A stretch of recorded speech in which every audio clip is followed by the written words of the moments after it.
I did too. I worked 5 hours. A lot of oh well. Yeah, you're not. See you guys. Good luck.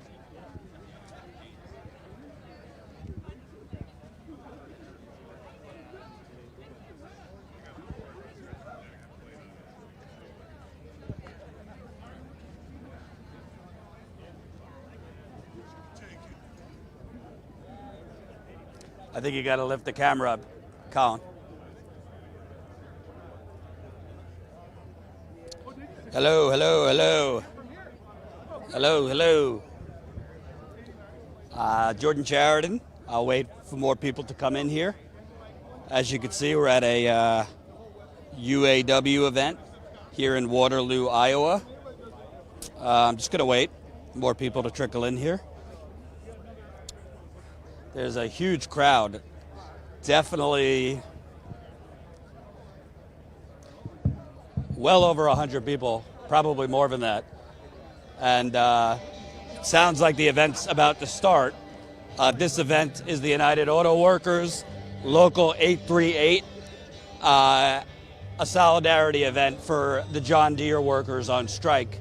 If you've been paying attention, we have been in Ottumwa, Iowa, on the picket line speaking with workers. Then we went up to Davenport, Iowa. We shot a rally, spoke with workers after. Then we went to, it's all kind of a blur, East Moline, Illinois.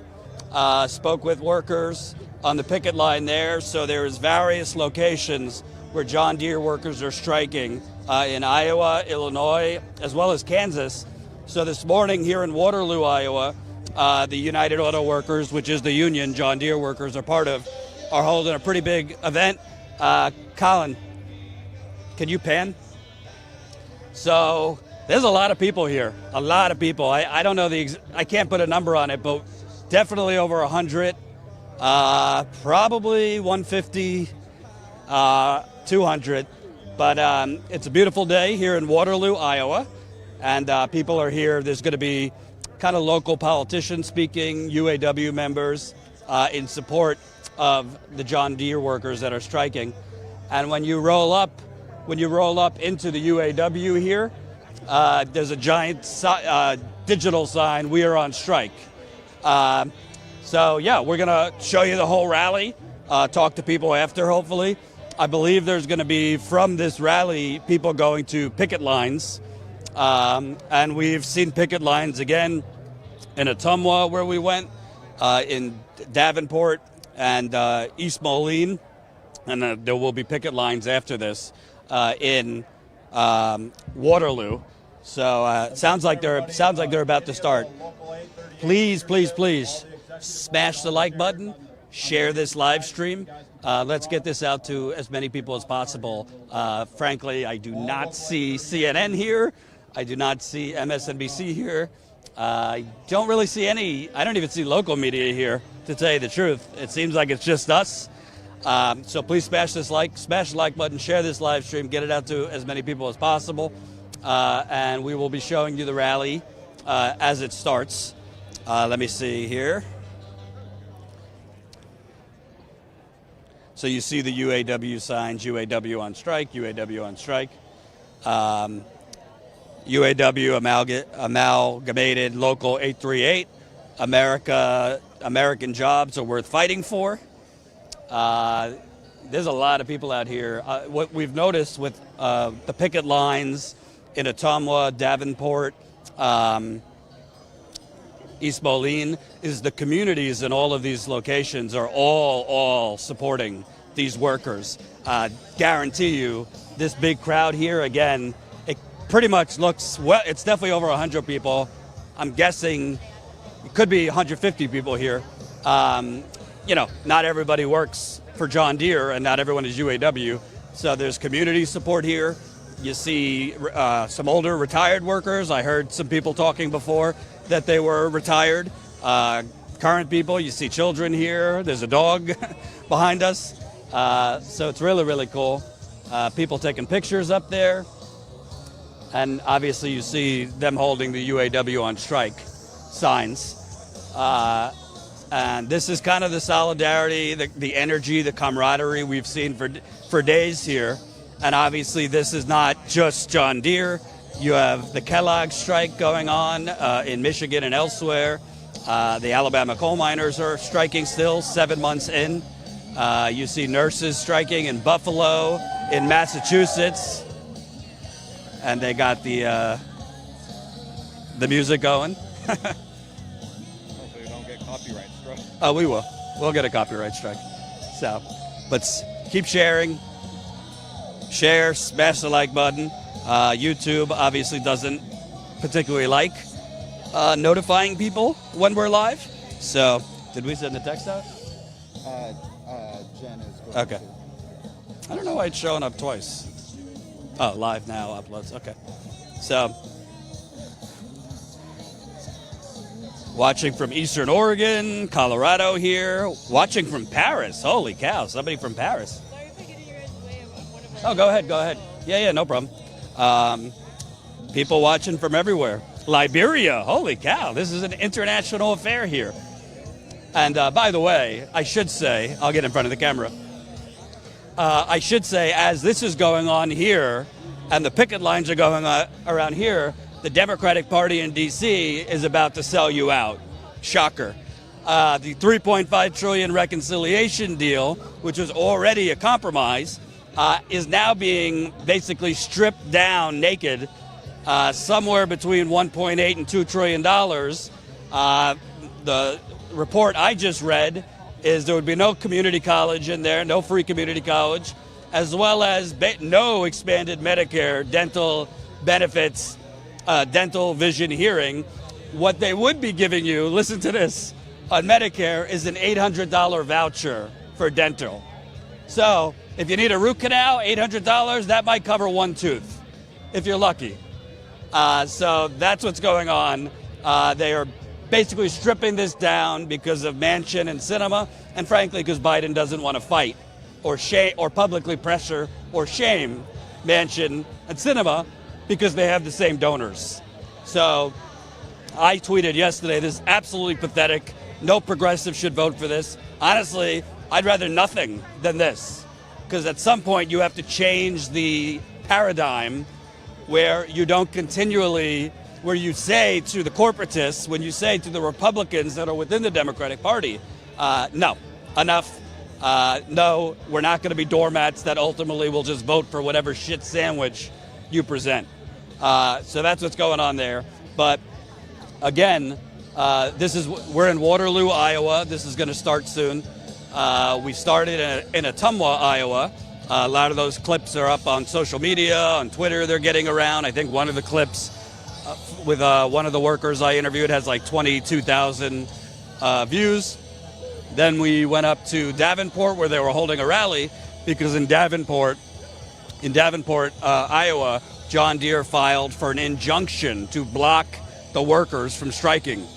And a judge granted John Deere that injunction, which limits workers in Davenport, Iowa. Only 4 workers at a time could picket at each gate outside of the John Deere plant there. 4 workers. And beyond that, and this is really the disgusting, insane part, is they made it so they could not, the workers striking could not have chairs out there to sit while striking, because, it's tough to stand for hours and hours. But even worse than that, it's cold in Iowa. Like right now is okay, but the first day we were here, it felt like 45, 50 with wind. At night, it's even colder. They will not allow burn barrels, which is how they keep warm. They will not allow those workers striking to have burn barrels, so basically making them stand out, particularly towards the evening in the freezing cold. So obviously, having warmth does not inhibit John Deere's workplace. So a judge in Iowa, at least, granted John Deere to basically freeze the workers out. That's what they're trying to do. But here, this is really a huge turnout. I believe, from what I read online, that there were going to be either Democratic Socialists of America or workers from Chicago that are driving in for this. So really big turnout. You're going to have local politicians in Iowa speak here. UAW members speak here. I'm not sure if John Deere strikers are going to speak, but it's a really big turnout. I did see J.D. Schulten here, so I'm going to try to speak with him after. If you remember, he ran for Congress. He's a progressive, ran for Congress here in Iowa. Didn't lose by much either. So he's here, but really, really cool seeing this attendance and camaraderie. While you're here, before the rally starts, and again, smash that like button, share this live stream. Let's get this out to more people. We are trying to grow while we're on this trip because it's very expensive to report on the road. There's hotels, there's flights, rent a car, food. We had to go to Best Buy to get more equipment. And our goal after covering the strikes here in Iowa and Illinois is to go to Buffalo to cover the India Walton mayor's race. The election's on November 2nd. She is the Democratic nominee and a proud socialist who beat the corrupt Democratic mayor in Buffalo. And of course, the Democratic machine in Buffalo is actually trying to rig it so she loses. And they are trying to help the current mayor, who lost the primary to India Walton, to win as a write-in candidate. And the city council in Buffalo has even gone so far to say if India Walton wins, they might try to get rid of the mayor's position altogether.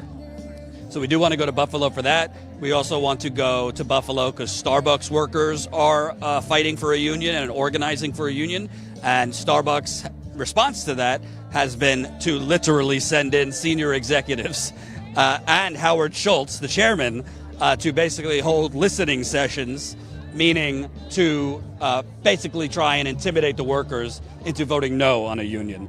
So we want to go talk to the workers there. There's also a massive, I think AOC is actually on the picket line today in Buffalo. There's 2,000 hospital workers at Mercy Hospital in Buffalo that are striking. So there's a lot going on in Buffalo, a lot going on in Iowa too. So unlike others, we are out there actually on the ground showing you this and covering this and trying to give a microphone to the people. So please support us. You can become a member today, statuscoup.com/fall, statuscoup.com/fall. The reason we have it at statuscoup.com/fall is we're doing a fall promotion for members. So if you sign up as a member through Thanksgiving, all the way through Thanksgiving, you will get a free piece of merchandise. So go to statuscoup.com/fall. It'll give you directions on how to get your piece of free swag. Also, if you're already a member, you could support this trip by donating. statuscoup.com/donate. statuscoup.com/donate to support this trip. Any amount matters. We got a really generous donation 2 days ago, and a lot of these trips, we end up, at first we're not doing so great in terms of adding members or donations, and we're ready to pack it up and go home. And then all of a sudden you get a major donation, which allows us to stay on the road longer. So please, if you appreciate this reporting, please support us, statuscoup.com/donate. And even better than that, become a member, statuscoup.com/fall. I don't know if you could pan to show people because the crowd keeps getting bigger as I talk. There's actually a sign right now that says "Stop the War on Workers," which I love. I don't know if you could get that sign, Colin. Straight ahead over there. So there's a sign, "Stop the War on Workers."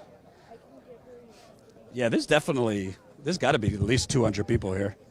This is a huge crowd. Get your attention, please. Should I set it up over there?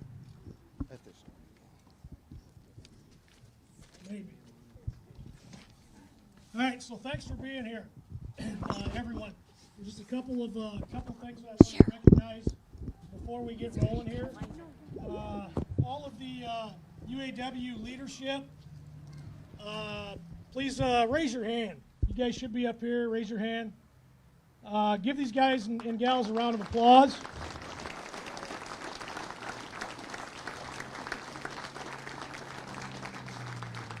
They have been working tirelessly. I can vouch for that on behalf of their membership.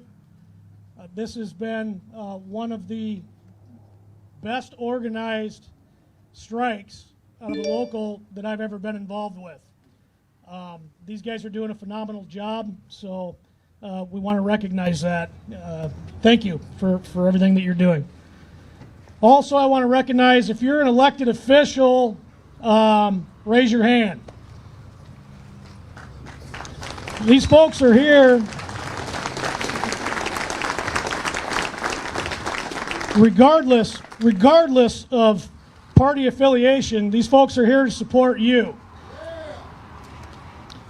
So we thank them for being here, and some of them are gonna speak.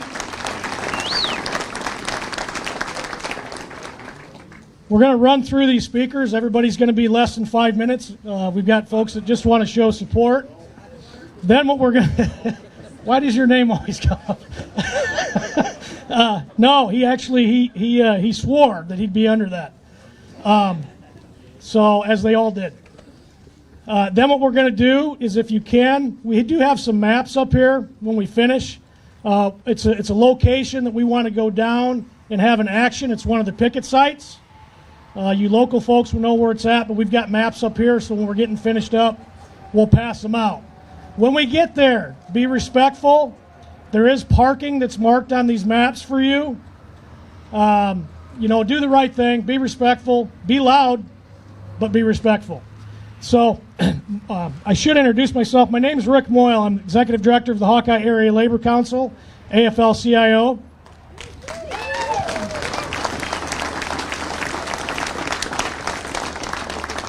I'm also an official at Local Machinist 831. And I can say on behalf of both organizations and all 83 affiliates of the Hawkeye Area Labor Council that we stand with you in this strike. You are not in this alone. It is not just UAW that you have to lean on or can lean on.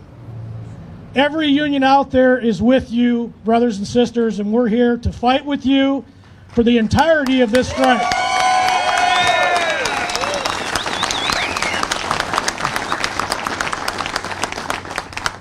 So they're calling October Striketober. So nationally, there's a major movement going on. Collective bargaining agreements are not being agreed upon, and folks are going on strike. There's an awakening. For years and years, we have been put on our knees and made to beg for everything that we get. While they take it all, we get little.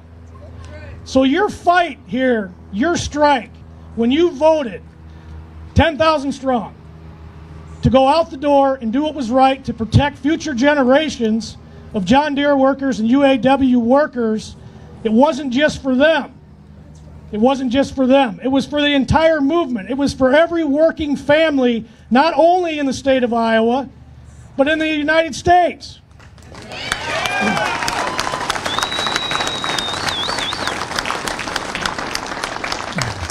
So why did you vote it down, right? How much is enough? 5-6 billion in net profit annually? Is that enough? 16 million to a CEO, not to mention all the other money that goes to the upper management and shareholders. It's not enough. You're goddamn right it's enough, and it's too much, and it's about time that more of these actions take place and these strikes take place, and we show them that it is time. God damn it, we've had enough, and enough is enough, and we're not going to take it anymore.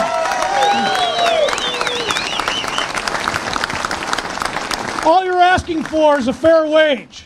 That's all you're asking for, a fair wage. Workplace safety, to retire in dignity someday. That's not too much. That's all you're asking. So hold true, stick to the line, stay together, no matter how long this goes out, and we hope and pray that this does not go on for very long, but if it does, again, the labor community has your back. So thank you for everything you're doing.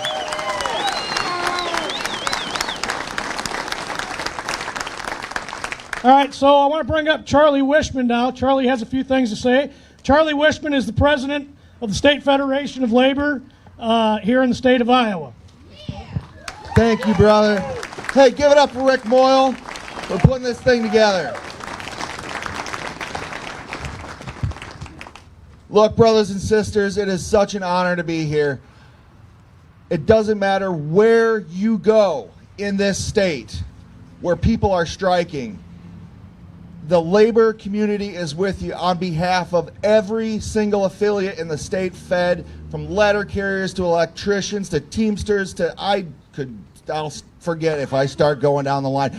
But they are with you. And the community support is amazing wherever you go. Look, you all are at the tip of the spear. The entire country, the entire world is watching you. And Waterloo is the tip of the spear at the fight in the spear that is going to go into the heart of corporate greed. Thank you, brothers and sisters.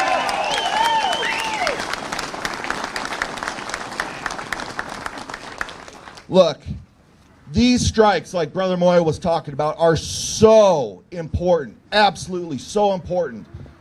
And there's strikes that are going on that you don't even hear about. Up in Sioux City in the past 2 weeks, non-union plants, 2 of them, immigrant workers, walked out over wages, over shift differential, because enough is enough. And brothers and sisters, whether you are a UAW member and you are on strike, or whether you are from another union, it is up to us, because there's been a fire lit. There's been a match struck. It is up to us to make sure that that doesn't smolder. It is up to us to make sure that it spreads like wildfire. Right?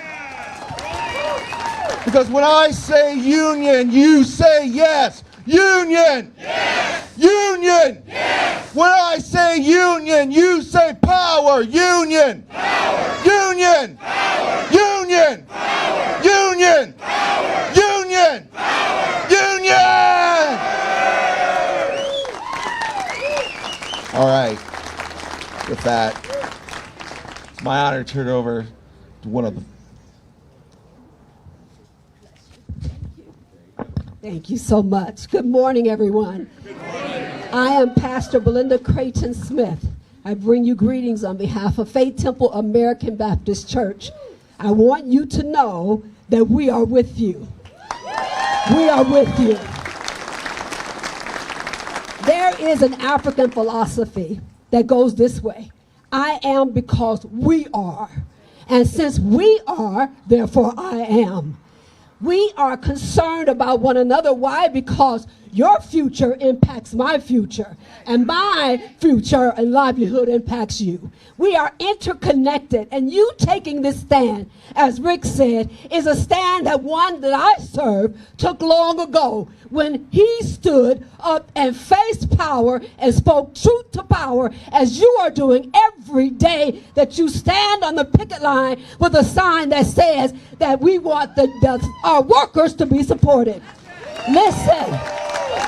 Listen, the gap between the top percent and the bottom 90% of us is getting wider and wider and wider each year. We cannot continue to allow those small percentage of people control our destiny. The union represents the voice of the people. The union represents the voice of the people, and we must stand behind you, not only for your sake, right, and our sake, but for those who came before us, our ancestors, and for those that are coming after us, our descendants. And it's by design that we were created and interconnected. It's by design, divine design, that we were interconnected, because we have an obligation to keep each other up, propped up on both sides, to maintain this earth upon which we live, and to speak truth to power, as Jesus did when he was on the side of the least of these. Guess what? You're the least of these. I'm the least of these. And the greatest power I know is on the side of the least of these. Keep fighting. We're in this together.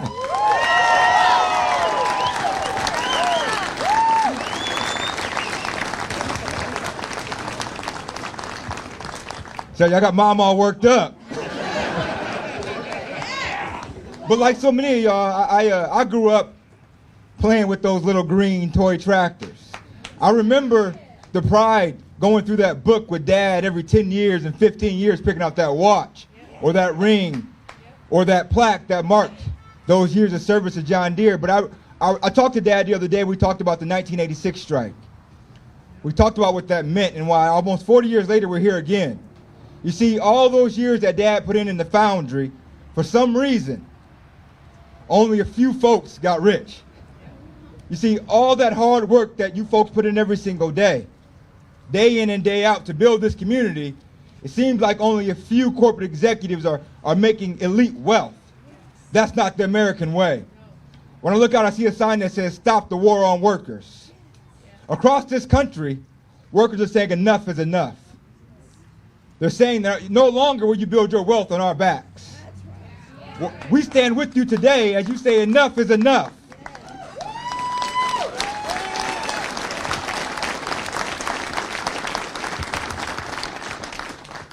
See, I've spent night after night on the picket line and talking with folks about what this is about.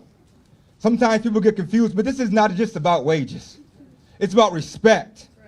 It's about the fact that every day you do the hard work of building these communities. And know that as a community, we stand with you. If this lasts us 2 days, 2 weeks, 2 months, we'll be there for you.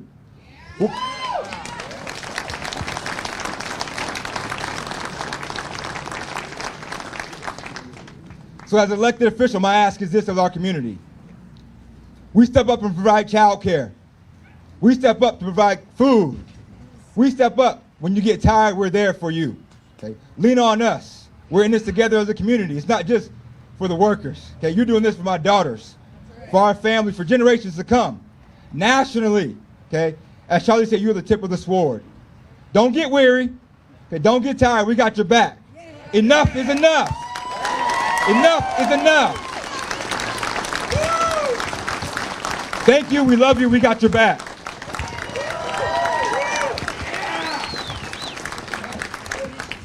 All right. Are you guys and gals fired up? Are you? I want to hear it. You know, I think one of the messages that is strong today is just take time and look around at everybody that's here. You know, to see this size of people from our community here supporting you, because you're in a difficult situation. Believe you me, I know. I went through the '86 strike and dealt with 6 months. It was not good. And I've had the opportunity to talk to members of the UAW 838 at the picket locations. Talk to them and just share my experiences with this. Number one, it's not easy. It's difficult, the things that you're going through today. Now, we haven't been out that long, but our strike was almost 6 months, the last one, and it created situations of struggle for people. You know, how are you going to, I had some young kids then. I had a house, bills. How are you going to meet all those needs? And I'm sure right now you're probably in an all right spot. But if this contract negotiations goes on for a long period of time, it can be difficult. And I just want to recognize one individual. His name is Dave Neal. Dave, can you raise your hand? Dave? I tell you, Dave is one that's a resource for you folks if you have questions, concerns, because he's gone through this. He was president of this local. He also served at the state Department of Labor and for the education at colleges, the regent schools. So, folks, we're here for you. I know that the community, I live in Cedar Falls and I'm a state rep from that area. You have broad support from this. And I remember in '86, we didn't necessarily have that. And it created some divisions within the community. Even members of the UAW that weren't in favor of the strike. You know, they wanted to go back to work. The key to this, the success of you getting better pay and benefits, is stick together. Yeah. Key. You have to stick together. And you have to rely on your leadership that's here today, that is looking out for your best interests. That's key. So as this thing continues, and I'm hopeful. I thought about this last night, laying in bed. I thought, God, let's get an agreement. I mean, if you look at Deere, the profits, the income, all those things, they could do this. They could do this. And I remember the struggles with that second tier that was passed. You know, it still struggles for you today. I've talked to you. So I just want to leave it at that. They're telling me to be quiet, but are you fired up? Yeah! Let's go.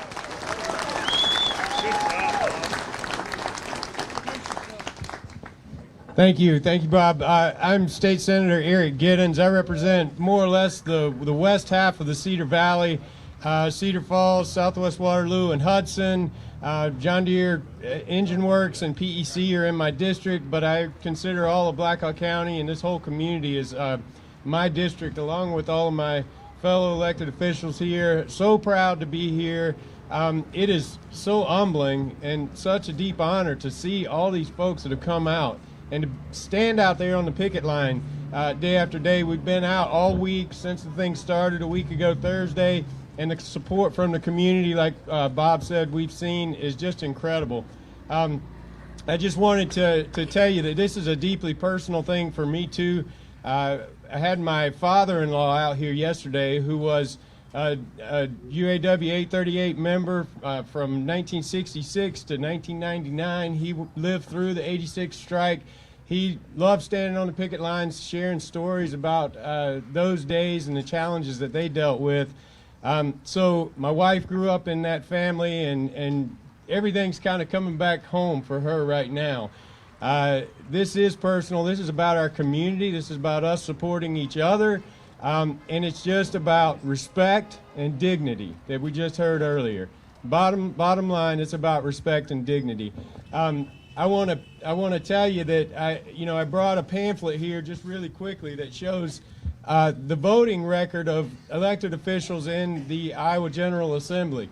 I'm proud to say that I have a 100% voting record on labor union issues. This thing is compiled every year by the Iowa Federation of Labor. And I encourage you to look through this thing. If you want to know who's got your back and who doesn't, it's in this pamphlet right here. This is where the rubber meets the road. A lot of folks, a lot of elected officials may not have been able to make it here today, so you can look them up and you can see why they're not here, or maybe, support them if they just couldn't be here for a legitimate reason. But we're here for you. We'll be here for you, just like Representative Smith said. All the way through the end of this thing. This is not just a one and done deal. We won't leave. We've got your back. So thank you to all the leadership. We're grateful for everything you do. And I can't wait to get out there on the picket line again today. Thanks a lot. All right, good morning. Good morning. Are we fired up? Yeah. Are we fired up? Yeah. All right, I am Mayor Quinton Hart. It's an honor and a pleasure to stand with you this morning in solidarity. And I'll tell you, I had an entire speech written out, less than 5 minutes, right? But I had actually reached out to my dad. So my dad is a retired worker, John Deere's UAW member, my aunts, my uncles, almost all my entire family that worked at Deere's. And my dad suffers a little bit right now from, touches of memory lapses, right? But I spoke with my dad, and we had a chance to drive out and take a look at the different sites. And regardless of where my dad's memory is at, my dad remembers vividly about 1986. He remembers vividly because it has made an impression on his life that much. And I remember my mom taking extra shifts at work so that we could have food, because when times got tough, we have to stick together. But I know that my parents did that. My dad sacrificed, he was there, my mom sacrificed, because they understand that if you don't stand for something, then you will fall for anything. Think about it. And so he talked about going to get warm in the van that we had. He talked about the conversations. He talked about the nights of standing out there so long. Because even my dad, whether or not he said it yesterday, my dad understood that it's about today, but it's also about tomorrow. It's about future generations. It's about having the ability to work a couple more hours to be able to put your son through school, having the proper health insurance so when you have memory lapses, you have someone to take care of you and you have the proper benefits. But I want to tell you, like Senator Giddens said a few minutes ago, and that is three things. One, understand that you are supported, not just by elected officials, but you are supported around this entire state and around this entire country, number one. Number two, stick together. Stick together. Trust your brother and your sister that's standing beside you. And then last but not least, continue to have faith. Continue to understand that you're on the right side of history in this fight. So God bless you. We are here outside of campaigns. We are here with you in solidarity. So God bless you, my brothers and sisters.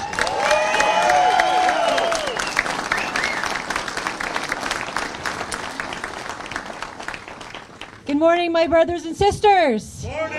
Good morning. Timmy Brown Powers, you're our state representative here in Waterloo. But that doesn't matter because I was here on day one on the picket line, and I'll be here on the last damn day of the picket line, right? Every day. So first of all, I have to just thank you. Thank you for having the guts to say no more. Because this took a lot. I grew up in a union home, I know, and my dad had to take that vote. This takes a lot of guts to say, we're done. We're not going to do this anymore. We're going to get what we deserve. And you are at the top of history right now. Everybody is following you. On Wednesdays, I go to Des Moines every Wednesday to take care of my dad. He's a retired Firestone union man. And he has a lot of things going on, and he can't talk. But I showed him a picture of the guys over at Ankeny at the union thing, and he said, let's go. And we went. Right, we went. And we did the picket line in Des Moines, Ankeny, for an hour. And he walked that picket line, and he looked at those security guards, and he's like, come on. Because in his day, the picket lines, it was kind of rough. It was a little rough, but he was ready, and he felt good that day. We had a great day walking that picket line. He's a proud man. You are proud men and women. This is so important to our community. You are our community. When we talk about that, when we talk about Waterloo and everybody has said, I got a young man doing some fencing work at UAW guy. He's on strike, and he's doing some work at the house, and he said, I am so overwhelmed with how much support we have from our community. I said, you are our community. You are our economic development. You are our backbone in Waterloo. Working men and women are the backbone of this United States, and we are not going to bend over anymore. That's what we're saying. We're done. We're done. So you're going to pay us, and you're going to let us retire, and we're going to live, because you know what? The jobs that you're doing aren't easy. So I happen to know some of our folks that are in the plant right now, and some of the things I've heard is, this is hard. Every muscle in my body hurts right now. Oh, really? Because you haven't used them. We don't know what we're doing. What you guys do is hard, right? My dad, Quinton's dad, some of our dads who have retired, their bodies are the way they are because they worked like you're working. They worked their bodies down to the bone. You deserve a retirement. That's all these guys have at the end of the day, is they deserve that damn retirement at the end of the day. So I will stand here on day one. I will stand here on the last day. But you know you have our support, and you know you have this community support. One of our jobs as leaders is, if this gets dragged out, is to make sure that we're engaging with the community, educating the community, and keeping the community engaged for you, right? So if they come with new rules, you know, like they've done to our union brothers and sisters in Davenport, okay, 4, that's fine, because we can take 4 of us, so that's 8, right? They can't tell me I can't cross a line. They can't tell me I can't be there. No. So we have to keep this morale going. We are strong in numbers. Stay together, everybody. We've got this, and we'll make them pay.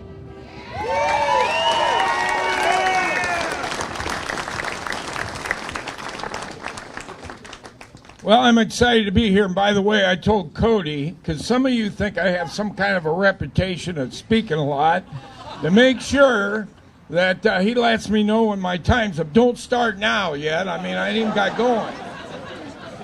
Give me a break. Hey, you know what? Dead space doesn't count either. I got to compose myself. You know what? I'm proud to stand here as a UAW retiree from Deere who is deeply involved in our local union.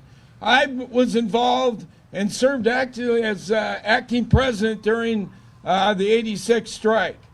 And I got to tell you where it was one after that, before that. When was Mouse Smith in First Vice and Hamlin? Yeah, it wasn't a strike, it was in negotiations.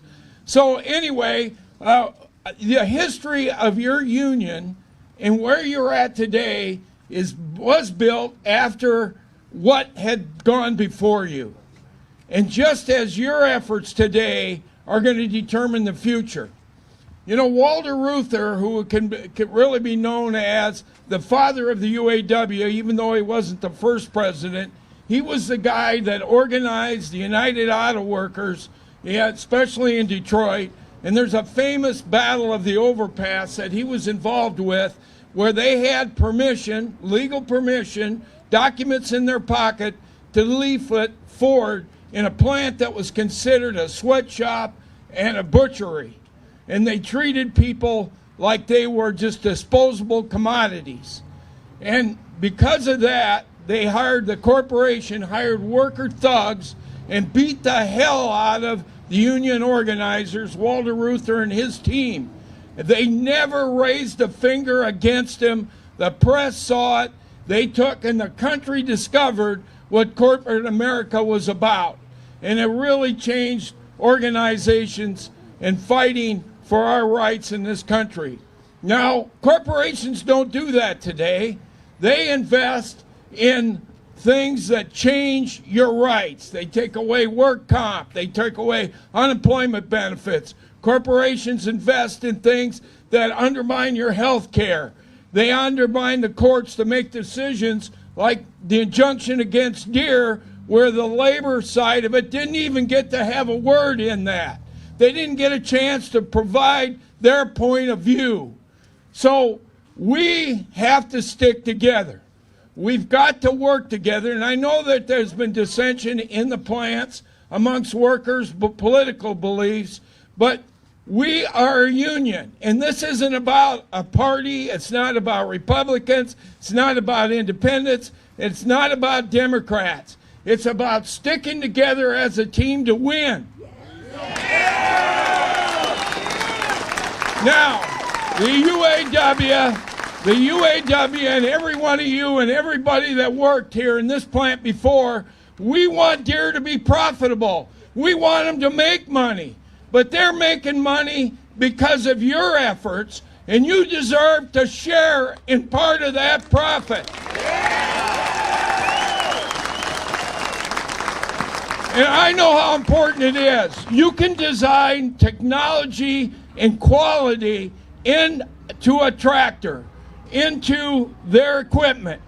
But you don't get that quality unless the workers pay attention and build it into that equipment. A minute. God, I could go on for 20. And I want to tell you, I am so proud of the leadership of this local and how they are working through this process. We had some labor attorneys here yesterday that represent working people and wanted to make sure that Deere & Company was treated fairly by the union and didn't do anything to really disrupt what their rights are. And this local is working directly in their team to do stuff that I'm very proud of, because we're going to win not only on the line and on the picket line, but in the court of public opinion, because you are not only fighting for union people, you're fighting for all working people. And we have discovered, it is common knowledge, that when workers' wages go up, everybody goes up. Even Social Security benefits are based off of increases in pensions won by working men and women. And that's why you're here. That's what this fight's about. And we're going to prevail, because guess what? We're union. We're union. We're union. We're sticking together.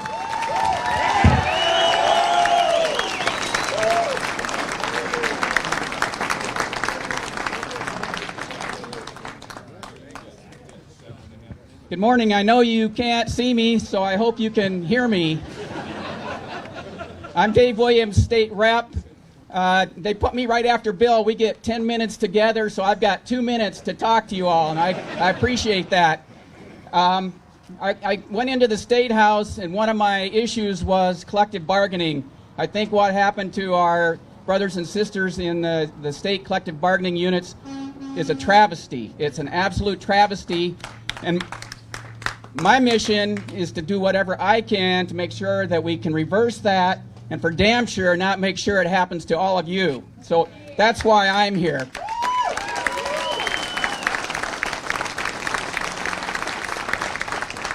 I didn't know I was going to go after Bill, so I did write a speech, but I'll cut it short. And the one thing I want to share is I went out yesterday to see what the status of the negotiation is. And Rick Moyle, who, thank you for organizing this and leading us, has put out a quote out there, and this is really important to me. A union, the definition of a union is workers coming together to use our strength in numbers to get things done together. And that's what we need to do. We need to keep working together to get things done. Because I tell you what, if it wasn't for union labor and collective bargaining, we wouldn't have a middle class. And we got to reverse that. We really need to reverse that.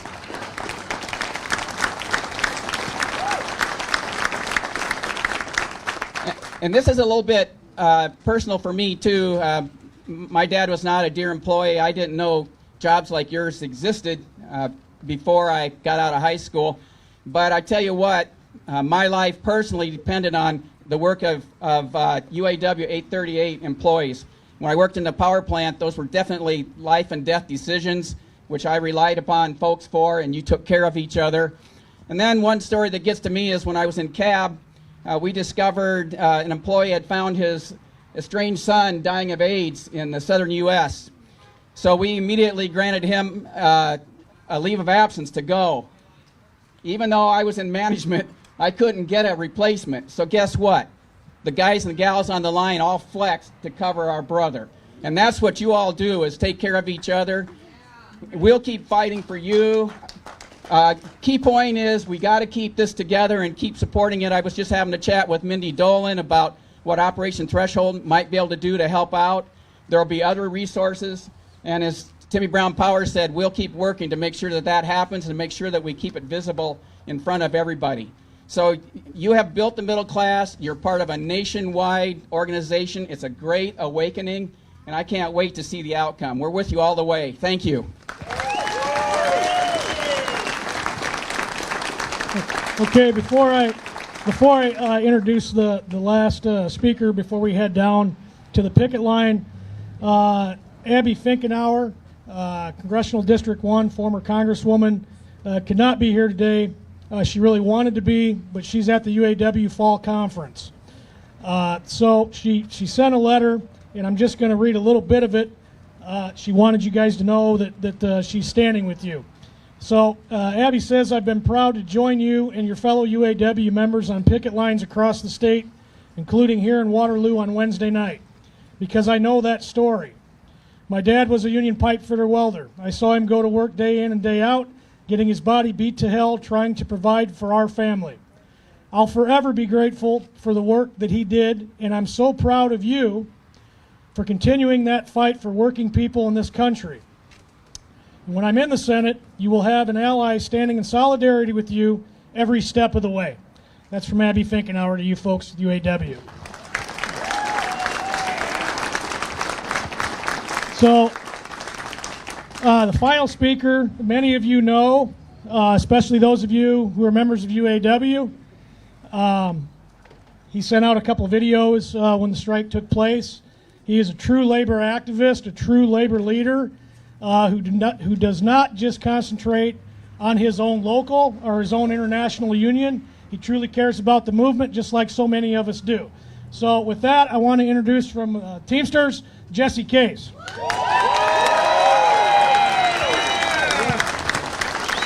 Thank you. Thank you. Brothers and sisters, on the way up here this morning, I spoke to General President Jim Hoffa of the Teamsters Union. He wanted me to pass on a message to you. That message is that he has talked to UAW President Ray Curry and has informed President Curry that the Teamsters stand with you 100%. Now, this is a what side are you on movement for people and politicians. We see a lot of our elected officials here, and we know what side you're on. We appreciate it. And people in the community are going to have to make a decision. We don't need lip service. We need action. We need people to stand with us. And I saw Chuck Grassley on the news a couple days ago saying he supports workers' rights to strike. Well, if Grassley really supports us, he'll vote for the PRO Act. The PRO Act is a bill in Congress that would make it illegal for companies like Deere to permanently replace strikers. We need that legislation to protect all workers. The PRO Act would remove the prohibition on secondary boycotts. All these warehouses Deere's using around the state to circumvent the picket line, we're onto them. They're not slick, we're onto them. We need the PRO Act to make sure that we can do secondary boycotts and expose these companies that are helping companies like Deere break the union. So we need to let Grassley and Ernst know that they need to support the PRO Act. If they want to support us, we don't need lip service. We need them to vote for the PRO Act. Period. That's how they can support us. And we got a message to Deere. We have a message to Deere. Deere thinks they're fighting the UAW in Waterloo. They're not just fighting the UAW in Waterloo. They're fighting the Iowa labor movement. And if they think they can break the Iowa labor movement, they can kiss my ass. They're not going to do it. It's not going to happen. We're going to stay with you and stand strong until the end. I want to know how many people right now will commit to calling Grassley and Ernst in the next week and telling them to vote for the PRO Act. Raise your hand if you're willing to make two phone calls in the next week. One to Grassley, one to Ernst, and tell them to vote for the PRO Act. That's the number one thing they can do to protect these workers and these strikers. We're going to go out and hit the picket line with you all after this rally, and we'll be there every day until the end of this strike. Stay strong, brothers and sisters. We're with you to the end. Stay safe and stay strong. Thank you.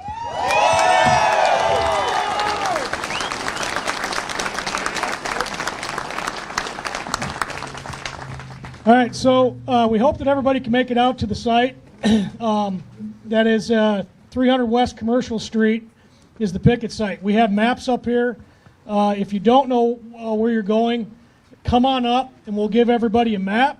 so you know what we're going to do down there. Again, when you get down there, be respectful, be loud, make sure that the city and the community knows that we're here and we're here together as one, and we are one. So thanks everybody. I think that we're going to filter out the back gate. Is that correct, guys? Are you going to let them split both ways? Okay, so you guys can split both ways. That back gate is open, and we'll go from there. So thank you.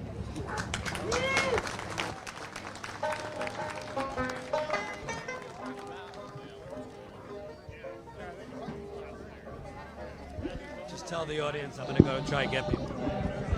Yeah, if you didn't hear that, Jordan is grabbing some people to interview, so stick around and we'll be interviewing a couple of the speakers here in just a minute, hopefully.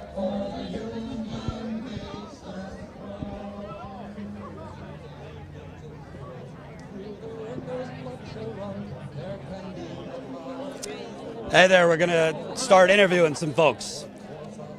What's your name? Bill Dotzler.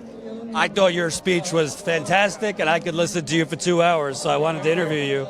You know, I've been at the picket line in Ottumwa, then we went to Davenport, we went to East Moline yesterday, and here there's an energy going on with workers in America. Can you kind of talk about, you mentioned you were there for the 1986 strike.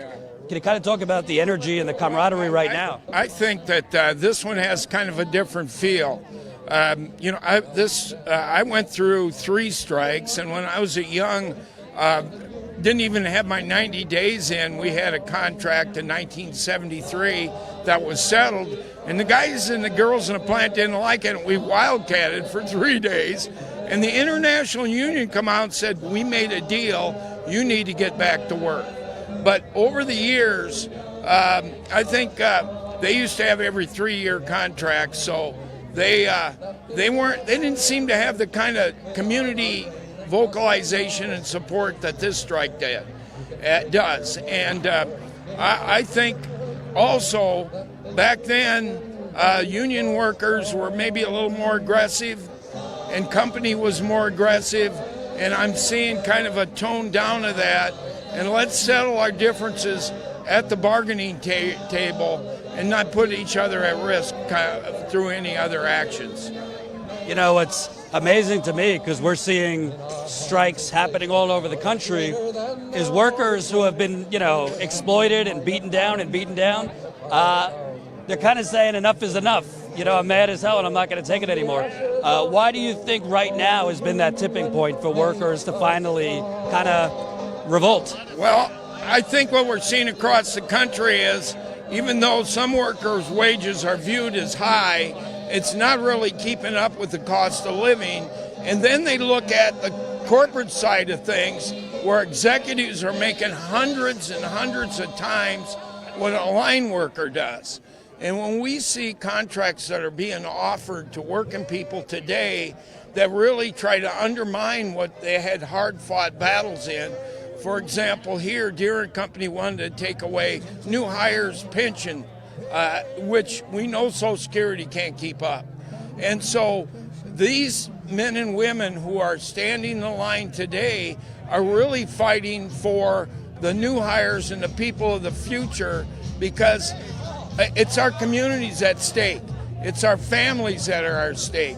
And when Deere workers make money, they spend it in their community, and it all works amongst ourselves, versus $100 million worth of corporate bonuses that are going on, and even Deere and Company having $1 million plus bonuses, while the product is selling because working men and women put quality into it. And that's what the American farmer and construction people want, is quality in a product. They're about to make the most profit they've ever made this year, and the CEO, I think, is making a 160% increase during the pandemic while offering a couple dollars over a couple years. And I invested while I was at Deere in John Deere stock. And it's shocking to me how much money is being made by people who aren't working versus the individuals who are working. And we've seen an increase of almost 100% in a couple years in the value of Deere stock.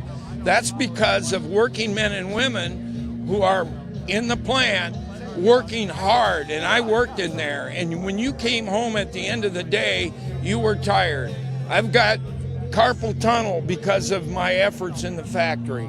And so when you see corporate leaders and people who aren't working there doing the work make that kind of money, and yet they're turning their back on the workforce, there's something wrong with society. Listen, the UAW members want Deere to be profitable, and they just want to share in that profit. They understand that if Deere loses money, they're out of job. They're not going to make it. So it's teamwork, and I think in the past Deere has really tried to do that, but as corporations erode workers' rights throughout this country, not just on the picket line, but in the legislatures, we've seen the erosion in work comp rights. They've tried to increase the amount of time you're off work before you get unemployment benefits. They're affecting health care programs. They're going right down there, packing the courts.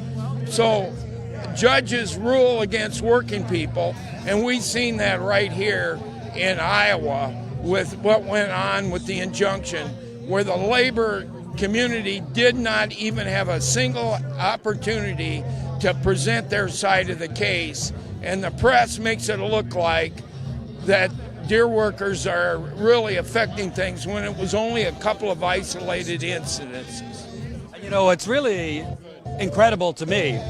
You know, America, best country on earth, blah, blah, blah, blah, blah. But you guys are working, I've spoken with people on the picket lines 10 hours, 11 hours a day, bodies breaking down, having to come in on Saturdays, 3 Saturdays out of the month. I mean, they are really exploiting you, in my view, and then offering you kind of crumbs as they eat cake. Well, it's been a history there. When I was there, people were working 7 days a week. And on the 7th day, they only worked an 8-hour shift. But before that, it was 12 hours.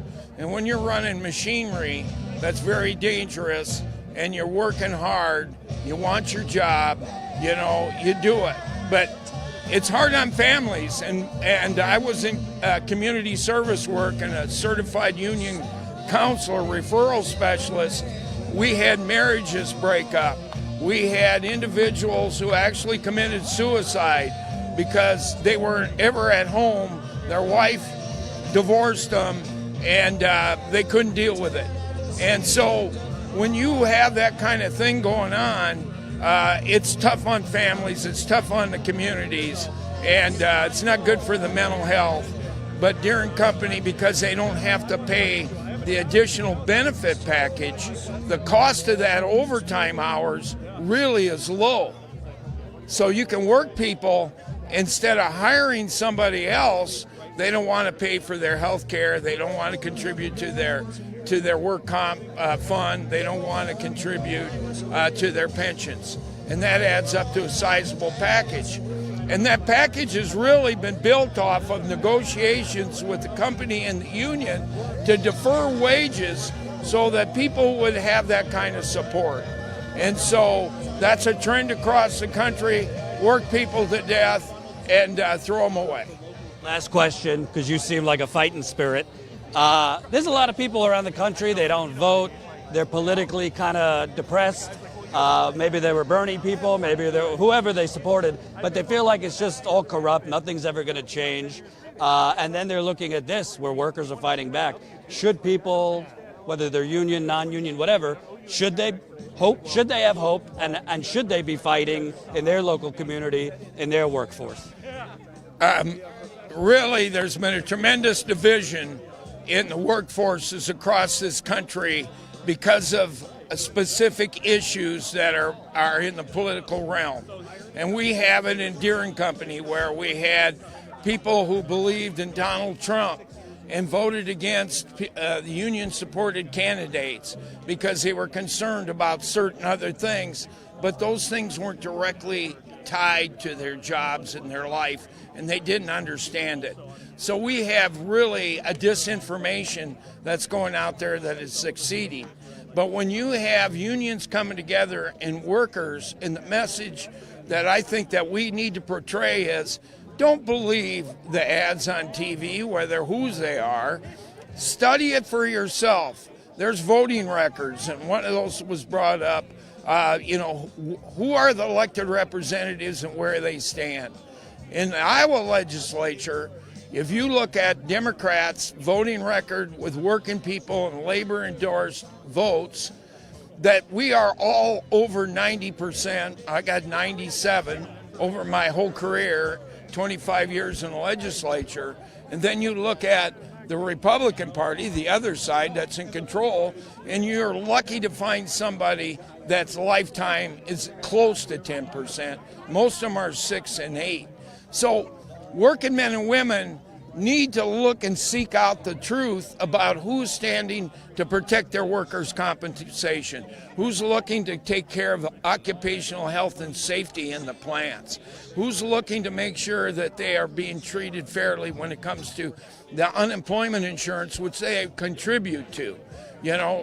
They need to look at those things instead of worrying about hot blood issues like somebody's going to take their weapons away. I'm a veteran. I probably have more weapons than most members, and I got to tell you, that isn't an issue.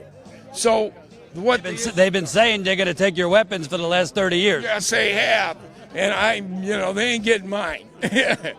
So that.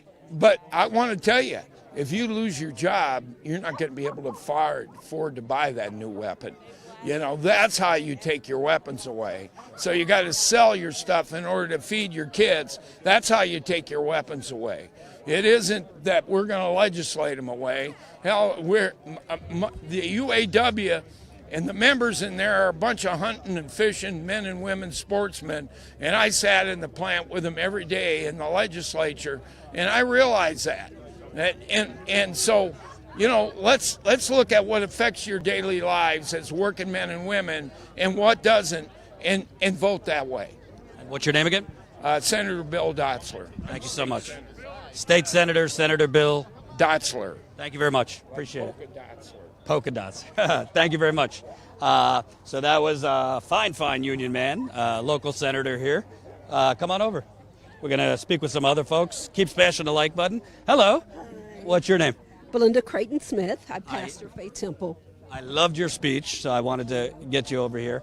I was just talking to the local senator here, and we were in Ottumwa on the picket line. Then we went to Davenport yesterday, East Moline. It's kind of hard to keep up. Okay. And you're really seeing something special, like an energy that I haven't seen in a while, and I've been around the country. Can you kind of talk about what's it like here? Because it seems like this is camaraderie, but also something that's been bottled up for many years. That's right. It's a movement, literally.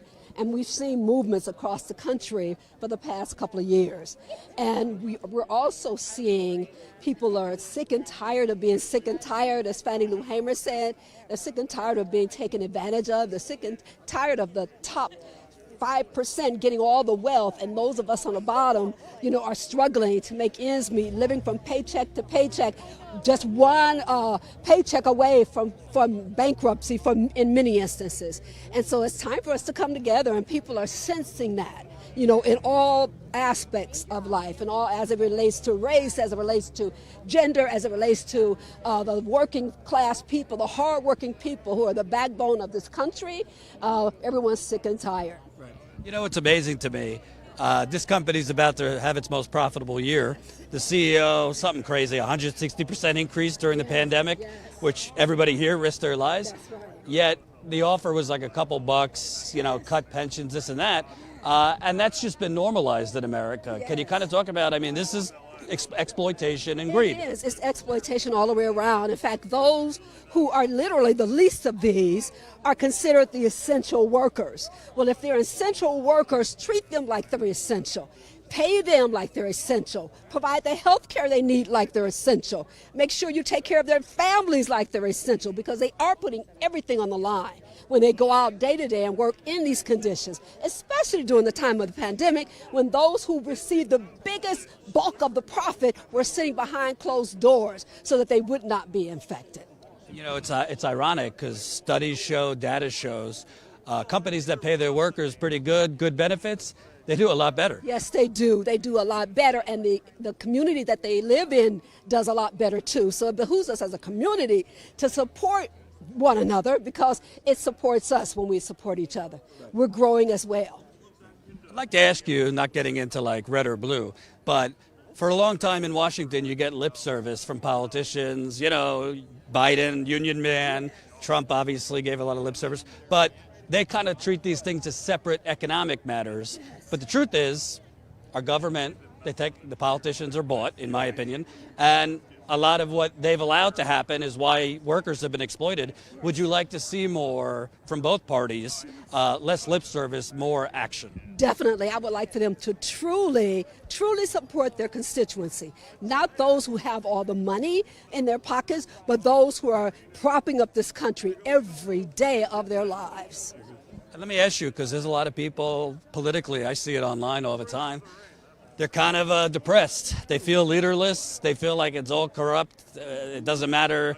This will be, workers will eventually get rolled, this and that, and they don't want to get engaged. And I keep saying, hey, I haven't seen worker strikes in 20 years, much less ones popping up every day. You also have workers quitting. You also have workers trying to unionize.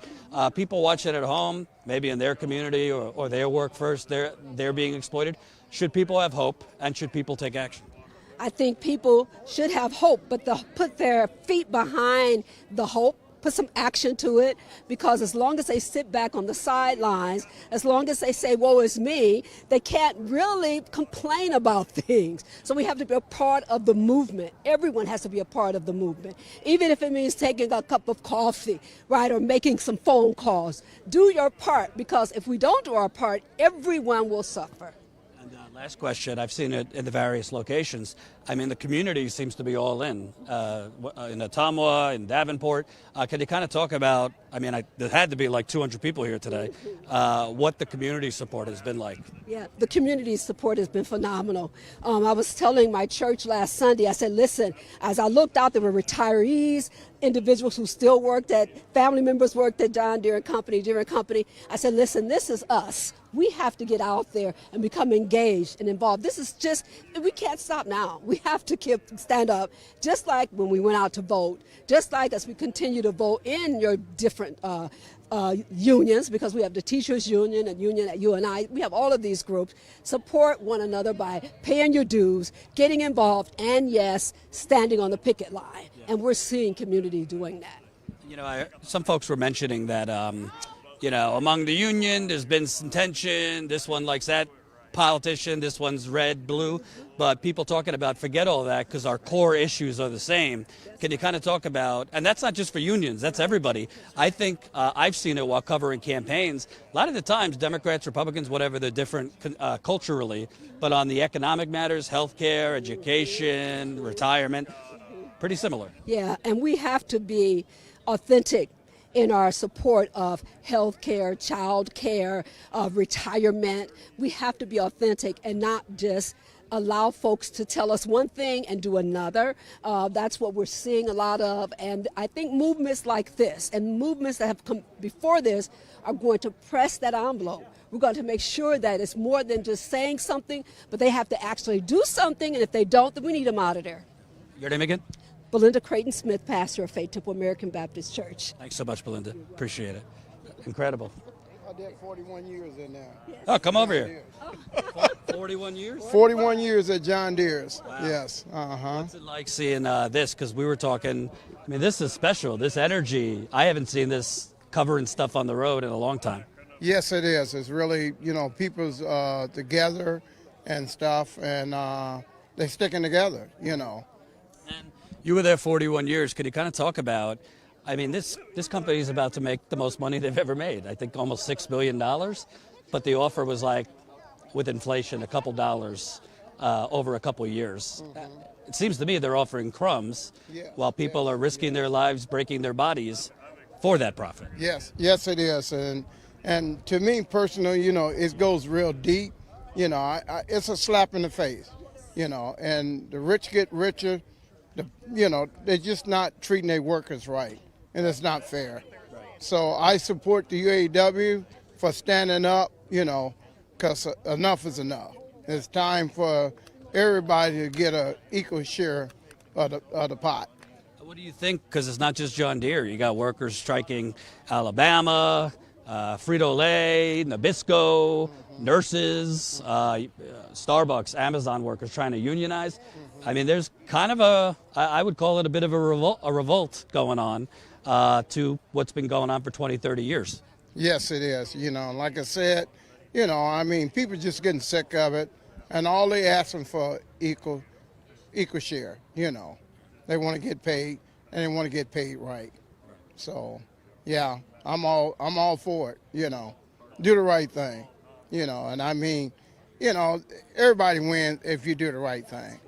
Yeah. What's your name? L.C. Smith. 41 years, L.C. Smith. Thank you, sir. Thank you very Appreciate much. it.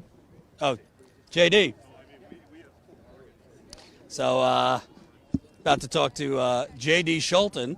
He ran for Congress here in Iowa, almost beat Steve King, which would have been a real gift to humanity a couple years ago. And, you've been active since running.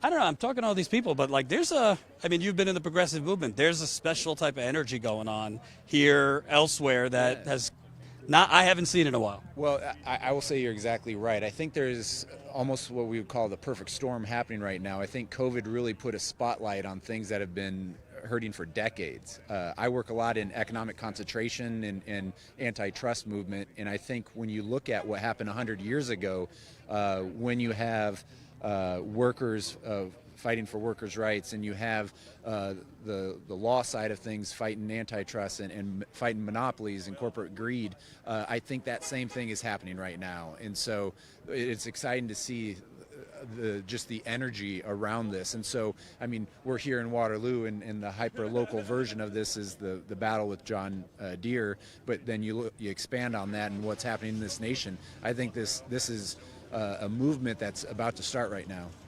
And obviously the media has depicted it a little differently. I've obviously, right wings, CNBC kind of sphere says, these workers, wait it out. Eventually, they'll run out of money. Some call them lazy, this and that.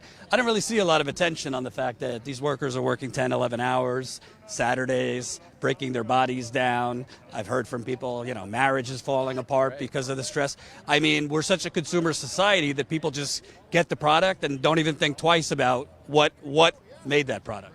Exactly, and you see what corporations have done without any resistance the last few years. I mean, every sector of agriculture, there's monopolies, just a handful of companies that dictate it. So whether here in Iowa, if you're on the farm, on the input and market side, there's multinational corporations dictating what's happening on the farm. If you're a worker, you have multinational corporations who are dictating the terms of your health insurance, your wage, all that stuff. And it's right now, it's the boiling point. I mean, a lot of these workers were deemed essential last year, and then they come back and aren't getting paid what they're valued. And at the same time, you have these CEOs, we're talking about record profits. We're not just talking profits. We're talking record profits. And we're seeing that all throughout the industry. 2016 tax bill just really put the thumb on the scale towards corporations, towards wealth. And it's time to put it back towards workers, and we balance and have a fair economy and fair competition. What's also interesting is, we see Alabama coal miners, we see Nabisco, Frito-Lay. I mean, these companies, it's not like there's, let's go to the table and be honorable. I mean, John Deere is basically trying to freeze workers out.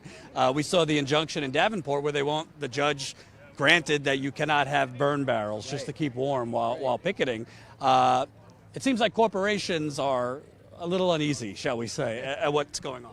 Well, I mean, they should be. I mean, I will say this. When we see what's happening on the strikers or with the workers and the strikes and everything, that's another front. But then you have the Biden administration with their the executive order on competition. I think that is a complementary of what's happening on the ground. And so I think what we need to do as a movement is continue to push for folks out in D.C. to continue to have these anti-monopoly, just fairness. Again, fair competition, fair trade. where we should be focused on right now, and that's what I'm pushing for a lot of folks to be focused on right now. But on the same time, it's for fair wage, fair retirement, and it's for so long we've allowed corporations just to run amok and to really devalue their workers, and it's a boiling point happening right now. And I feel this movement is something pretty darn special, and it's cool to see happening here in my backyard. You mentioned Biden, the rest of them. There's been a lot of lip service, shall we say, to labor unions, a lot of slogans. Biden, the middle, Wall Street didn't make the middle class. The workers, the labor unions did. But his comments have been kind of neutral. Republicans, we know you're not getting anything. Right. The PRO Act is there, but I don't really see Democrats fighting for it. In fairness, Biden's been dealing with the pandemic, but there seems to be a bit of a conflict among Democrats when, on one hand, you're saying you're for unions, but on the other end, you're taking all the money from corporations that are union busting. How do we get beyond lip service? What do people need to do to actually pressure, all politicians, frankly? Because honestly, if you know history, 50s, 60s, right. Strong labor unions, absolutely. Reasonable taxes on wealthy people. Right. Wealthy people still made a lot of money. Right. And the part of it that doesn't get talked about enough is we enforce our antitrust laws as well. And that I think that's kind of the trifecta, the reasonable taxes on the wealthy, along with strong worker unions, and then you have the antitrust side, so corporations can't exceed. I will say that during the caucus, I didn't publicly support Biden, but I've been pleasantly surprised at some of the things he's done. And the executive order on competition is the first time in my lifetime that a sitting president has acknowledged that competition in our economy is worth fighting for. And what I want to see it beyond that. This is the 100-year anniversary of the Packers and Stockyards Act, which is one of the greatest pieces of legislation that has just been about an economy that works for everyone, not just a few at the top. And so I would like to see a modernization of some of these things, and that's what I continue to push for. The PRO Act, absolutely, we need to continue to push for that. And so, it is DC is a whole nother beast out there, and I know there's a lot of things that people have said to get elected, but I think it is time to push a lot of these folks saying, hey, there is a movement happening out here, and an opportunity right now to really move things significant for the next generation and beyond with the PRO Act, with anti-monopoly legislation, and we should be leading with that. And so for this administration, for the members of Congress, I think that's what I'm pushing for. You kind of talk about for the political end, because you ran for Congress twice. You're obviously in a fairly red state, but there is a progressive movement going on here. I've talked to workers. You heard speakers saying, there's been some tension even among workers. This wing likes Bernie, this wing likes Trump. Yeah. But when I was covering 2016, 2020, I don't know, even Trump supporters like Bernie. Yeah. Like when you get rid of all the cultural stuff, a lot of the economic things overlap. Yep. To me, the worker strikes that are going on, it seems like there's less. The media obviously pushes Team Red and Blue, but among the workers, it seems like there could be more of a coming together, regardless of your cultural issues or whatever. Absolutely. I come from the old school prairie populist type of mentality, and you just look up north up in Minnesota and you look at what the Democratic Party's up there is called. It's the DFL, Democratic Farmer Labor. And that's the movement that we need right now as a Democratic Party here in Iowa and across the Midwest, where we see the rise of republicanism in a lot of these places. If we're going to counter that as a party, I feel that we need to get back to our roots and what we can do right now with this workers situation, fight for workers' rights. That's where we need DC to fight, also to balance or to counterbalance what's happening on the ground right now. And so, yeah, like what you mentioned before with the PRO Act and other things. But as much as I'm fighting for those, I want to address the anti-monopoly portion, because whatever you want right now, whether it's fighting climate change, whether it's universal health care, workers' rights, all these things, the first step is enforcing our antitrust laws, because one of the biggest threats to America and our democracy is economic concentration. Last question. You're obviously, aware, you're online.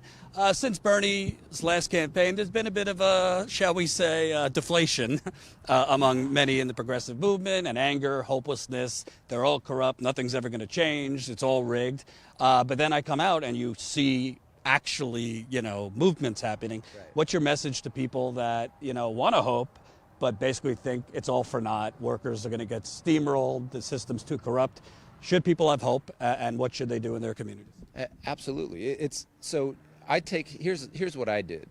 I got, after 2016, I never ran for office. I was an active voter, but that's about it. And I made a decision. I was like, I could either just complain about it or do something about it. And what I did is I started a grassroots movement in my neck of the woods, in a district that has 70,000 more registered Republicans than Democrats, and we lost by just 10,000 votes in 2018, just 3%.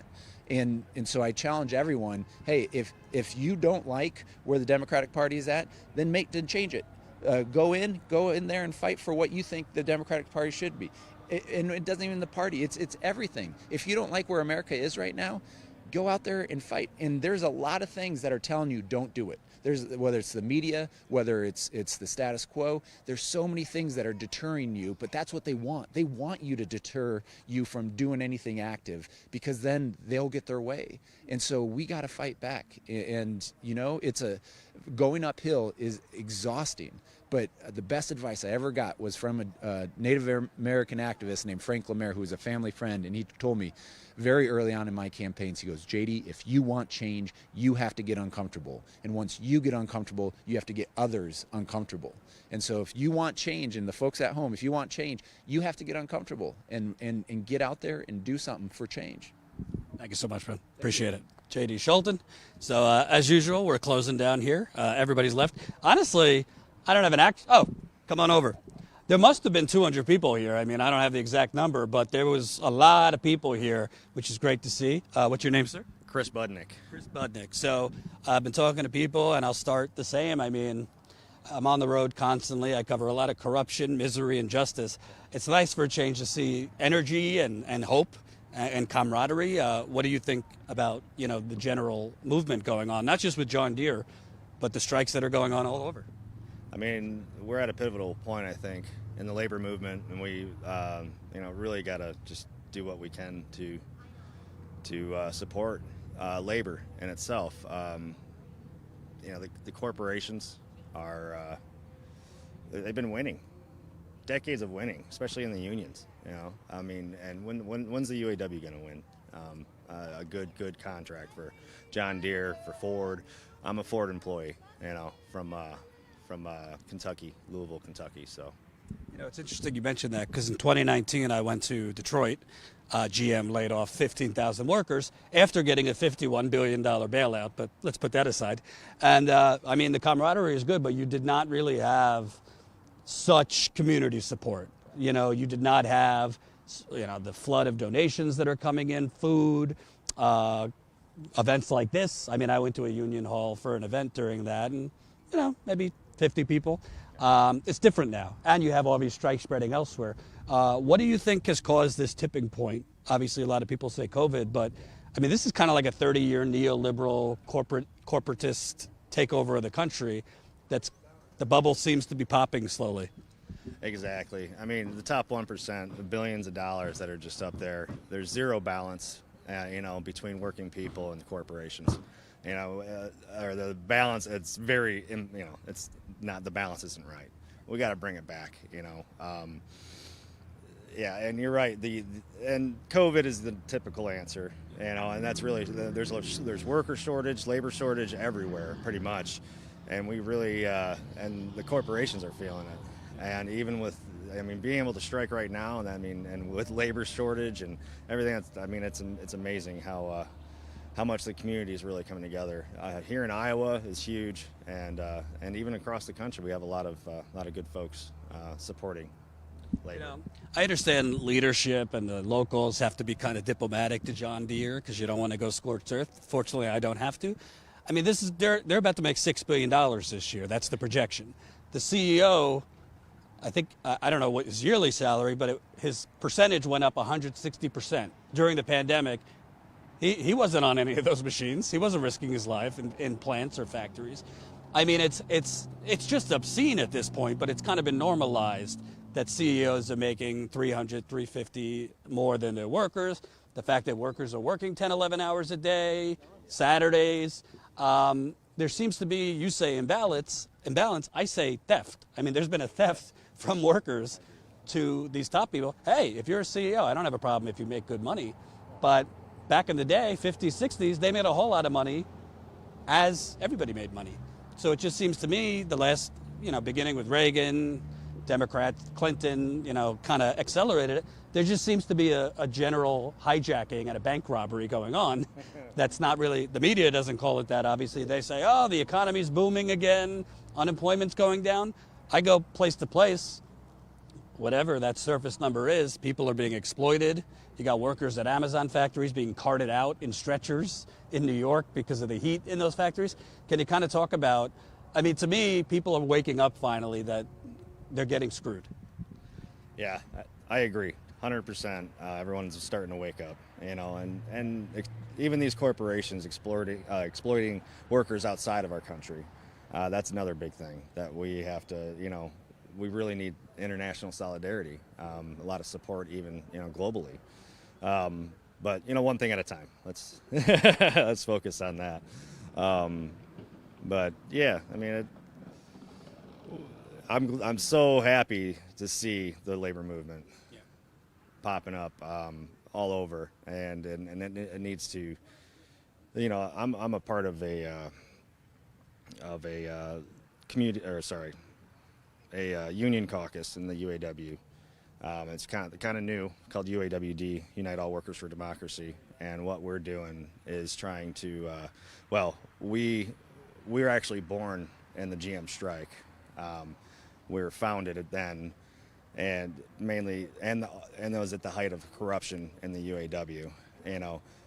Folks in the labor movement that are getting too cozy with the corporations, and those bad apples, most of them are in jail, but there's still a corrupt culture we got to fix. That goes from the bottom to the top. It really does. And so we're fighting for more democracy in the UAW, and we're hoping that this will, through time, engage the membership. We're going through a historic referendum vote right now where we can vote for our top international officers directly. And if we're able to do that, that's going to bring member engagement. We have member engagement in our UAW, especially with the new generation. I'm a new generation, I'm like, so I hired in 2012. And, the more we engage, we can build our power in the labor movement, and that's just with the UAW. And it's nice seeing, Teamsters here and other folks, and, that's what it's all about. It's coming together, keep politics aside for the most part, especially during strikes, and coming together in solidarity and supporting everybody. I think it's important what you mentioned because, frankly, it's a sensitive topic, but there's a hell of a lot of corruption in unions. UAW historically, Teamsters, AFL-CIO, the leadership kind of, pushing paper, getting comfortable, making good money, a little too cozy with the corporations they're supposed to be playing hardball with in negotiations. And a lot of people don't realize, but UAW, correct me if I'm wrong, but it's kind of similar to like the DNC. It's like a delegate process for leadership. It's not direct, like you directly vote for leadership, but there's delegates elected who then. So what you guys are doing right now, like you said, during this strike is trying to change that to direct elections for leadership. Yeah, the ballots went out in the mail actually this week, and a lot of folks, and I think all the ballots, it's 1 million ballots between active workers and retirees, and they actually came out of Iowa. So I think most John Deere workers got the ballots already. But yeah, it's exactly what you said. The delegate system, it worked when Walter Reuther was fighting tooth and nail with the company, and it's not a bad thing. I mean, by law, we can use the delegate system. By law, we can directly elect our international officers. Either way is fine. Just right now, there's a one-party state that got a little too cozy, too complacent, and happened to, stick their hand in the cookie jar And so it's time for a little change. Maybe in the future, 10 years, 15 years from now, we can go back to delegate elections. But we got to make sure we're fighting the corporations tooth and nail like Ruther was. By the way, I've been on the ground in Louisville, Kentucky. It's quite the corrupt city too. So, oh yeah. I've only been in Louisville since 2016. I'm originally from the Detroit area in Michigan. So Detroit, yeah, 4 different plants, 2 different states in a 9-year period. So that's just how the contracts worked. Yeah. Thank you very much for taking the time. Appreciate it. Oh yeah, the GoFundMe page. So UAWD as a political. What does UAWD stand for, just so people know? Unite All Workers for Democracy. It's just a political caucus in the UAW. So we started a fund, a GoFundMe page to help any striking workers really, but mainly focused on the Deere strike here. So originally it was $10,000 goal. And it blew up. It's at 107,000 now, and we're going to do whatever we can. Go through the proper channels and make sure we take care of the Deere workers as much as we can when needed. It's more of a supplement, but we will definitely do what we can. So we're kind of scrambling around to get committees together, teams together. I'm part of the liaison team and the approval committee. That we made to just have checks and balances and making sure, and folks are involved all over the place in this, and that's where that overwhelming support nationwide is coming from. You can see it in that GoFundMe page. That's UAWD GoFundMe? Yeah, I believe it's UAWD Reform. That's what the name is under. So. Thanks, man. Appreciate it. Absolutely. So I'm going to pivot here because for the last 20 minutes, the sun has been blinding me. Oh, God. I don't know if you saw me squinting, but the sun was like right on my eye. I hope my wife's not watching because she'll yell at me. So, yeah, we are the last ones here, which is pretty normal for us. We usually close things down. Hey, if the naysayers on YouTube want to call me naive, so be it. But something's going on in America right now, in the United Corporations of America. Something's going on because these are not one-offs. It's not like one strike. If we had the money, we would have covered Alabama and Nabisco and Frito-Lay and all these places on the ground. But there is, I would say, an awakening going on. People for a long time in these communities in Iowa, Illinois, all these other places, they might have known something was off. Like, why am I having to work a full-time job and drive an Uber? Why am I having to work 10 and 11 hours a day plus Saturdays and I'm still barely making it and putting food on the table? But I think it's finally starting to click now that we're getting screwed. We're getting screwed outside of the political system because obviously people who supported Bernie and progressive candidates kind of felt that way. But I think the workers en masse are feeling that way and are now saying, I know it's cliche to say this, but we're not going to take it anymore. And what more do we have to lose? And you're also seeing, importantly, organizing to basically be able to support these actions. Mutual aid, strike funds. He just mentioned a GoFundMe, which a lot of it's going to help workers. You see at a lot of these picket lines we've been to, food being donated from local restaurants, supplies being brought in, donations, that kind of thing. So there is not just the desire to fight, but there is an organizing going on to fight. And, we'll see. The UAW, if they ultimately come to an agreement with John Deere, it might come down where I don't think it's enough or you don't think it's enough. It's really about the workers if it's enough.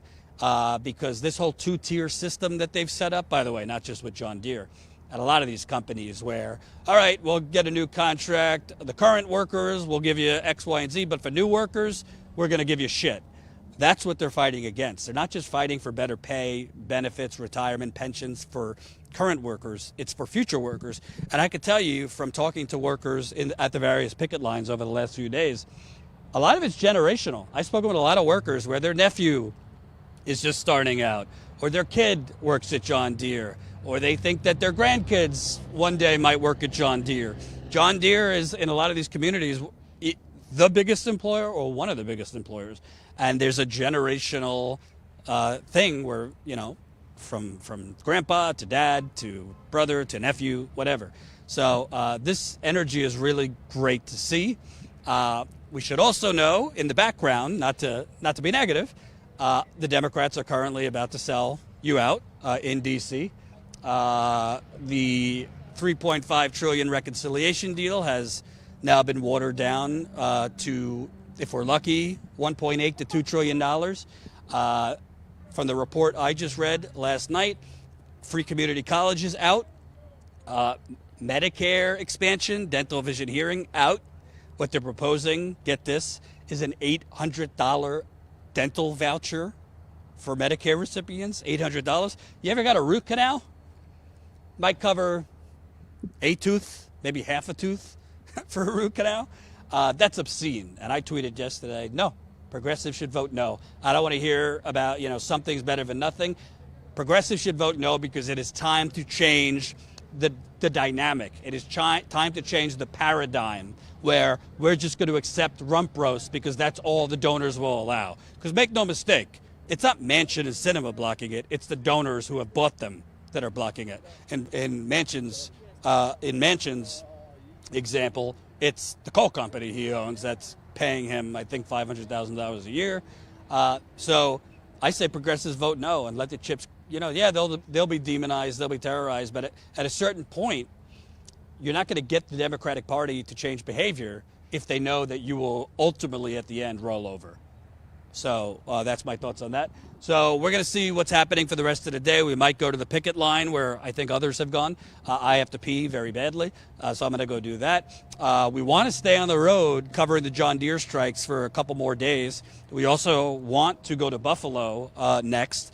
If you don't know, the election for mayor in Buffalo is on November 2nd, so it's coming up. India Walton, who is a socialist, she won the Democratic primary there, beating the current corrupt Democratic mayor of Buffalo. But of course, that corrupt Democratic mayor is now trying to win as a write-in candidate. And the Democratic Party, the local Democratic Party machine in Buffalo is trying to rig it so he could win, even though he lost the primary to India Walton. So we want to be on the ground for that. The actual city council of Buffalo has even discussed, this is how corrupt it is, if India Walton wins, just getting rid of the mayor's position. I think AOC is on the ground in Buffalo today campaigning with India Walton. There's also a major nurses strike going on in Buffalo at Mercy Hospital. The hospital workers striking, and Starbucks workers in Buffalo are trying to unionize. So a whole lot going on in Buffalo. I'm not going to lie, we need you. I don't know how many people are watching, but we need your support. If you are not a Status Coup member, this is why you become a member. We don't just sit in the studio and pontificate and do hot takes all day. We go out into the country. We try to give the microphone back to the people, but it's expensive. I mean, just for this trip, if we were to be on the road for 2 weeks, you're talking, I mean, between Colin and I, that's 3 sets of flights.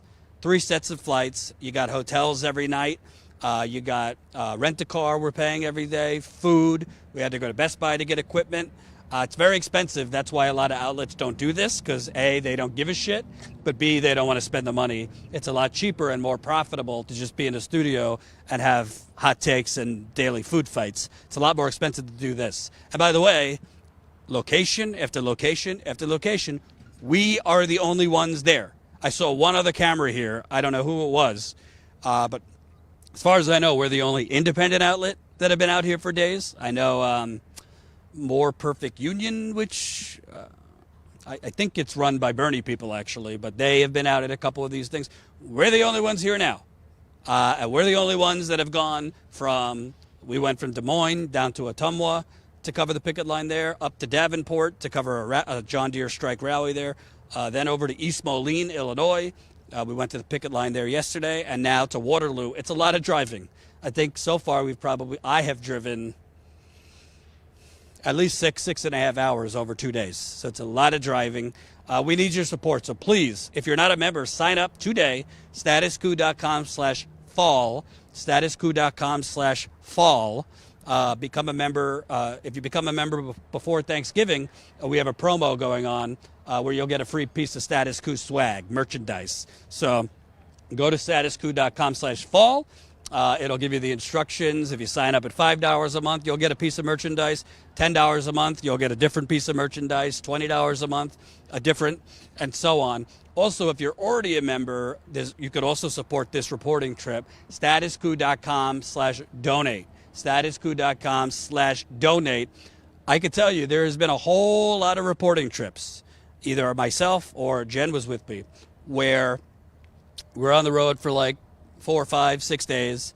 Wasn't going great in terms of adding new paid members or donations. The costs were adding up, from hotels to the flights to the rent-a-cars. And I said to Jen or whatever, we can't stay out here, or we can't go to the next place because we're just bleeding money, and we are a company, so we can't. Eventually, if we just lose money, we will not exist. And all of a sudden, a major donation came through. We're talking a very, very generous donation from various viewers that helped us stay on the road for several more days. In some cases, over the summer, we took a 2-week reporting trip, if you remember, Pennsylvania, Ohio, Kentucky, West Virginia, where we covered exploding homelessness, the mass evictions that had been going on throughout the pandemic, despite the moratorium. We went to Louisville, spoke with Breonna Taylor's aunts about the cover-up of her murder, which is still very much a cover-up, that her name has fallen out of the news. And then we went to West Virginia and actually dug up and investigated Mr. Manchin. After about a week, it's expensive driving through 4 cities. We had 3 people, 4 states. I said to Jen, we can't go on. And all of a sudden, if there is a God, he was listening, a significant donation came through that we were able to continue. So we are grassroots. We have no money coming from big banks, fossil fuckers, big pharma, big real estate, Silicon Valley, military industrial complex, the plutocrats suffocating the Democratic Party and Republican Party. Our money is you. Our funding is you. Our channel is you. And you see that YouTube is hiding us. We have 121,000 subscribers. I think we barely got over 200 live viewers today. The other live streams been similar. That's not normal. We're being hidden. So we need your support. Also, go to our Twitter @StatusCoup. Our clips from 2 days ago, yesterday, are flying around. A lot of them are doing well. Retweet them. Share them. Tell people to support us. Tell people to go to StatusCoup.com/fall. As kindly as I could say it, and as humbly as I could say it, there are a whole lot of channels out there that claim to be independent, right? There's a whole lot of channels out there asking you to become paid members or Patreons or whatever. And what are you getting for it? Are they out here? I like a lot of them, and I'm not, you don't have to be a reporter out in the ground to be valuable. I love Kyle Kalinske, Crystal Ball, a lot of great channels out there. But we do something different. It's a lot more expensive, too, and I think it's badly needed. We need more on-the-ground reporting. So please, I'm not asking you not to support those channels. I'm saying, please, if you want actual on-the-ground reporting, which we have done for years with very little funding, please support us, StatusCoup.com/fall or StatusCoup.com/donate. Another important thing, I hope I'm not giving you too much. YouTube's not going to notify you when we're live. So make sure you sign up for our text message list. That way, if you're on our text list, you will get a text message when we're live. That's StatusCoup.com/text, StatusCoup.com/text. Please support us. I would love to go to the bathroom and come back and see some donations coming in, see some new members coming in. I believe actions speak louder than words. We're out here. We're showing you what we stand for, and that is being on the front lines of the workers' revolt in the United Corporations of America. It's a beautiful thing. So, thank you for watching. To to be determined what we have going on the rest of the day. I got to pee. I'd like to eat. We might go to the picket line too, so we might go live again from the picket lines here. I'm going to check out what's going on in other cities because there's strikes going on all over Iowa and in Illinois with John Deere workers. I think even Kansas too. So check out different locations, talk to more workers, and that's it. Before I go,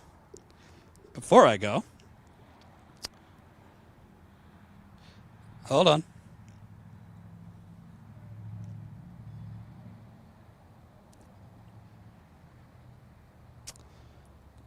You rock, Jordan. No, you rock.